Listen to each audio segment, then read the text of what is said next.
Why is it possible that somebody is born again, but they're still carrying the old wineskin? Yes, it is possible because you lack knowledge. My people are destroyed for the lack of knowledge. But let's look at this. Let's look at this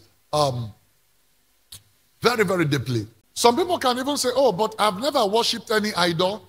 I did not do anything. So therefore, whatever they have done in my family cannot affect me. But the truth is that it's affecting you. That's why you are the way you are. In fact, it's even affecting your knowledge. That's why you are talking the way you are talking. Amen. Amen. You don't deny what is glaring. In my place, there's an adage that says, you don't need lens or microscope to look at what you already have in your hand. Yes, sir. You don't need it. It's glaring. It's staring at you, confronting you. What do you do? Let's look at how these things came, if we must deal with them. Let's take a cursory look at them. When we talk about patterns, I'll start with the ancestral battles. Number one, it comes from idol.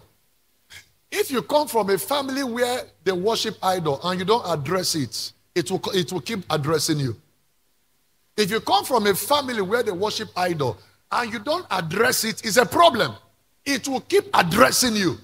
It will keep dealing with you. I'll show you very quickly. Now, how does this thing come in? Through one man. It doesn't need to be many people. One man. One man is just enough. So what did they do? In those days, our fathers, our forefathers, they go to different places. They go to the devil because they don't know God. They don't know Jesus. So they go to different places in search of power. Some of them in search of solution. Some of them in the quest to get result, protection, and all. By the reason of the things they were experiencing, they didn't know better.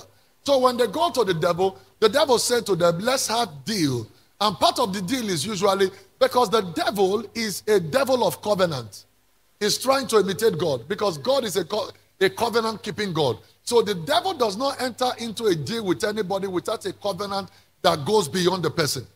That is why if you enter into covenant with the devil, your children can suffer because of that. If you enter into covenant with God, your children can be exempted because of that.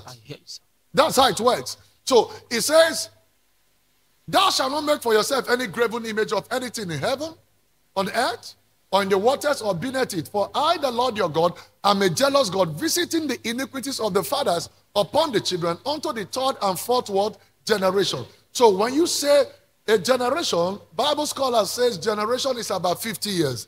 Now, if there's anything to go by, that means, it literally means that a curse can run through a family for 200 years. Are you sure you are hearing me? Yes, Papa. But take note, that means a curse can be in the atmosphere, in the space of a family for 200 years. What it literally means is that it doesn't matter that the curse ends after 200 years. No, the curse will not end until there is somebody who have understanding to address it, until there is somebody who comes into knowledge and understanding to deal with it. Without that, you can't do anything. Now, in those days, some of our fathers, they went to these altars and they said to this altar, we want to serve you, we want you to protect us, we want you to give us wealth, we want you to give us children. And then, because they knew no better, those altars, there were conditions given to them. Some of them, they tell them that all the children I will give to you, they belong to me. So when there is such condition, the father say, oh, no problem. That means whoever the people belongs to determines what happens to the people. So if they say, oh, I will give you children, but the children I will give you, they will die at a certain time. The children I will give to you, they will not marry. The children I will give to you, they will not prosper. Is anybody hearing me? Let me show you how that covenant is, why it can work for a long time. But before I show you that, watch this. So your father goes and make that, your forefathers, they make that covenant. So you were not born where that covenant was made, but the covenant is already cut. I've said this many times, but let me repeat it again for the benefit of those of you that have not heard this. That when there is covenant, you were not born. It might be only your forefather, your great-grandfather that went there. When they go to that place, you were not born, but when your grandfather was kneeling there, your great-grandfather, you were implicated because you were seen in the bloodline. You were seen. Are you sure you are hearing me? You were seen in the loins of your fathers. The Bible said in the book of Hebrews chapter 6 and chapter 7, the Bible said when Abraham paid tithe, Isaac also paid tithe. But when you go and look at the real place where Abraham paid tithe in Genesis chapter 14, there was no Isaac. Isaac was not even born. Isaac was not even born. Isaac was not even promised. The first time Isaac was prophesied about was in Genesis chapter 15, where Abraham was so frustrated he went to God. Remember, after chapter 14, the Bible said it was told unto Abraham that his nephew Lot has been taken in battles. And in Genesis 14:14, the Bible said he took men that were raised in his house. He went and then he rescued his brother, his nephew. Then he made spoils of the people. On his way, he met the mysterious priest without descent in the person of Melchizedek. And the Bible said he paid tithe of all tithes to Melchizedek. Are you with me? Are we still together? He paid tithe of all tithes. Now remember, when he paid that tithe, Isaac wasn't born. So in Genesis chapter 15 from verse 1, he began to say to God, God, I am your friend. I'm old and I'm about to join my ancestors. Does that mean Eliezer will be my heir apparent? God said to him, no, Eliezer will not be your heir apparent, but a seed that will come from your loins. That, as if that was not enough, there was implication in Genesis chapter 16. What do you call him? The wife would not wait for the promise of God. God told him in Genesis 15, I will give you a son that will come from your own loins, correct?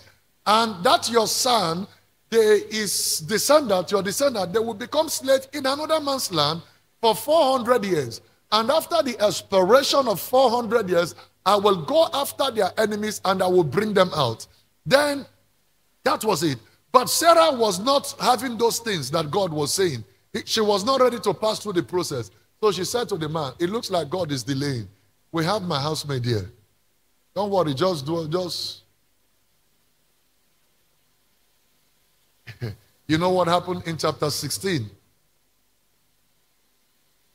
Ishmael was born. And then, as soon as Hagar discovered that she had a baby that her madam cannot have, she began to make mockery of the madam and dishonor her. And then this woman was greatly pained. She reported to Abraham. Abraham said, do what seems good to you. And the Lord said, cast her away. They drove her and the baby out. Correct? You remember all of that. I'm just showing you the process. Now, if you go to chapter 17 up to chapter 18, it was chapter 18 that the prophecy that God gave in chapter 15 was revisited again by the reason of the three men, the three angels that he saw under the terebinth tree.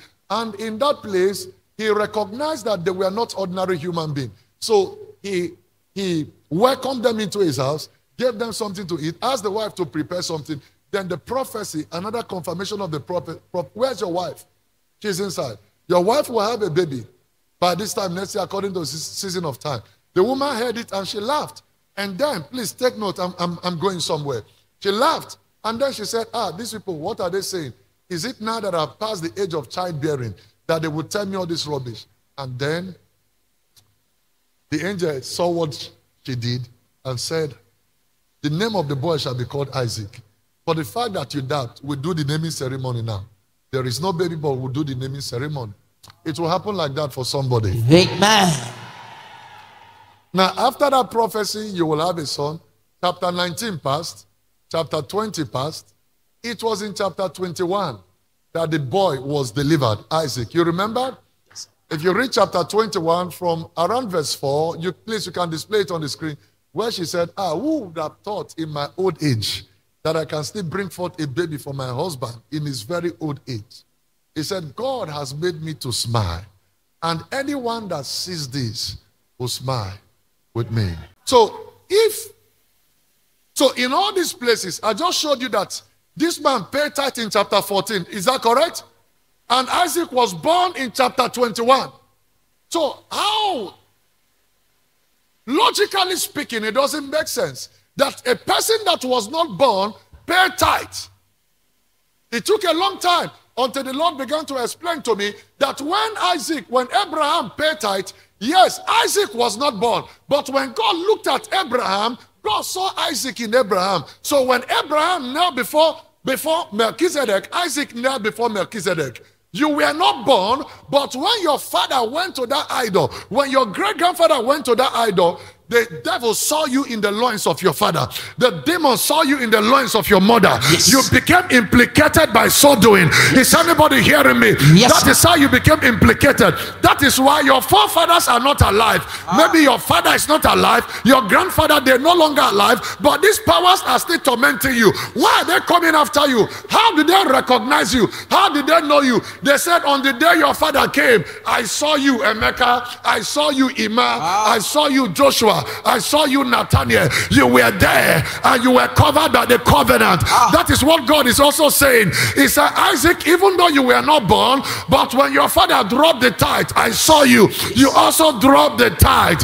Is anybody hearing me? Yes, sir. That is how you became implicated. So when your father worshipped that idol, that's why they might not be alive anymore, but these powers, they still have access to you. Why? You were, when the covenant was committed, when they cut the covenant, you were implicated by the covenant. That is why Lamentation, give me Lamentation chapter 5 and verse 7 from the New Living Translation.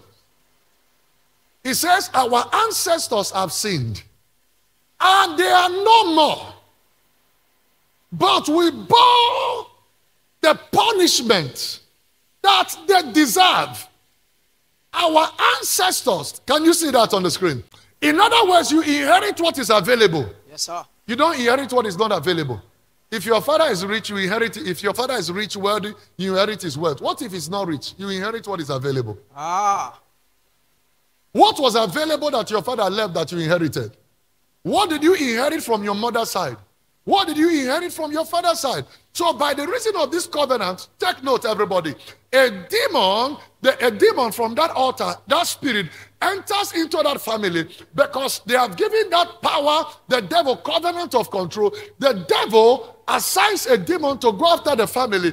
And the devil says to the demon, this is the pattern I wish to recognize this family with. This is the pattern I wish to recognize this family. Now you can say pattern of sudden death. When they get to 56 years, kill them. When they get to 60 years, kill them. So people begin to die by that time. And sometimes our forefathers did not go back to work by the covenant, or the covenant was abandoned on the way because they say, as for me, okay, the other day, was it Joshua, I think in Joshua 21:15 also, or Joshua 24:15, he said, as for me and my house. Can you see that? Yes, sir. As for me and my house, we shall serve the Lord. And I need you to see how these powers they came and the implications. As for me and my house. Now, that means Joshua did not go to consult with his children. Now, when our forefathers went to enter all this covenant with all these deities, altars, they did not consult with us. But they recognize us. We became implicated. So we had no right to choose what we want to do or what we want to become because it was somebody chose on our behalf. But you can change it. I say you can change it. Hey, I say you can change it. Amen. It doesn't matter who started it. Yes. Through one man, sin and death came into the world. Yes. But through another man, righteousness and life came. Oh, it yes. doesn't matter who started it. You can be the one to end it. Amen. You can be the one to end it. Amen. Whatever was started in your family, yes, that has impacted negatively on you. Yes. You are the one to end the battle. Amen. You are the one to end the bloodline battle. Somebody shout, I am breaking out. I am breaking out. Somebody shout, I am coming out. I am coming out.